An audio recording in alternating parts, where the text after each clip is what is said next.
कि एक टूटी हुई टोपली पड़ी है। आज अपन बाल गोपाल को कितना आनंद में भगवान कोई सोने के पलने में झुलाए, कोई चांदी के पलने में झुलाए, सब अपनी स्थिति के अनुसार कितना आनंद बनाते हैं। लेकिन साक्षात परब्रह्म का जब जन्म हुआ तब वहां पर टूटी हुई टोपली पड़ी थी, जिसमें आज वासुदेव जी उनको रखते हैं। और जैसे ही मस्तक पर धारण किया, उनके हाथ से जो बंधन थे, उनकी जो सांकलें बंधी थी, वो सब छूट जाते।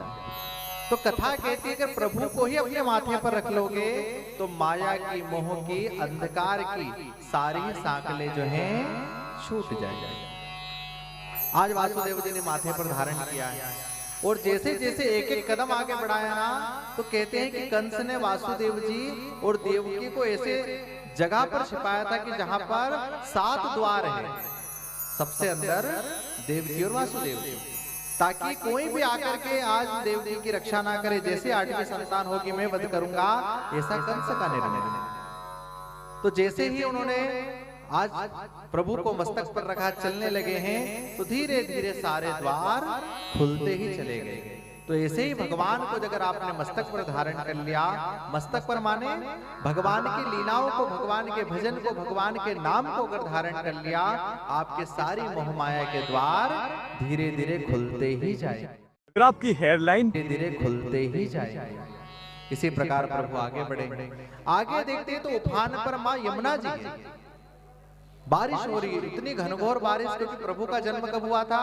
रात्रि के 12 बजे, रोहिणी नक्षत्र था।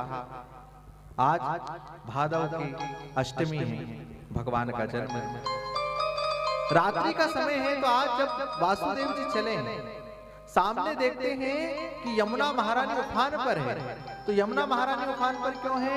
वो जानती है कि मेरे प्रियतम आ गए हैं, मेरे प्रभु आ गए हैं, मैं भी उनके चरणों को छू लूं, इसीलिए आज उफान पर।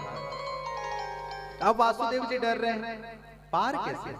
पहले कोई पुल की व्यवस्था, कोई ऐसी व्यवस्था नहीं थी। नाव से ही लोग आना जाना करते थे। रात में किसकी नाव लेने जाए, किसी को पता चला तो भगवान कंस तक बात चली जाएगी। इसीलिए भगवान वासुदेव जी ने मन में धारण किया कि चाहे मेरी मृत्यु हो जाए, लेकिन मैं कन्हैया को इस सृष्टि की रचना, सृष्टि की रक्षा हेतु तो जीवित रखूंगा। इसीलिए उन्होंने उस कन्हैया जी को और ऊपर उठा लिया और खुद पानी में चल दिया। जैसे तैसे आज गले तक पानी आया, वासुदेव जी के मन में डर आया कि अगर मुझे कुछ हो गया तो चलो मैं तो बूढ़ा हूँ, चले भी जाऊंगा, लेकिन कहीं ऐसा ना हो कि मेरे लल्ला को कुछ हो जाए। हर माता पिता स्वयं अपना दुख भगवान स्वीकार करता है, लेकिन अपने संतान को दुख नहीं होने देते। जैसे ही भगवान वासुदेव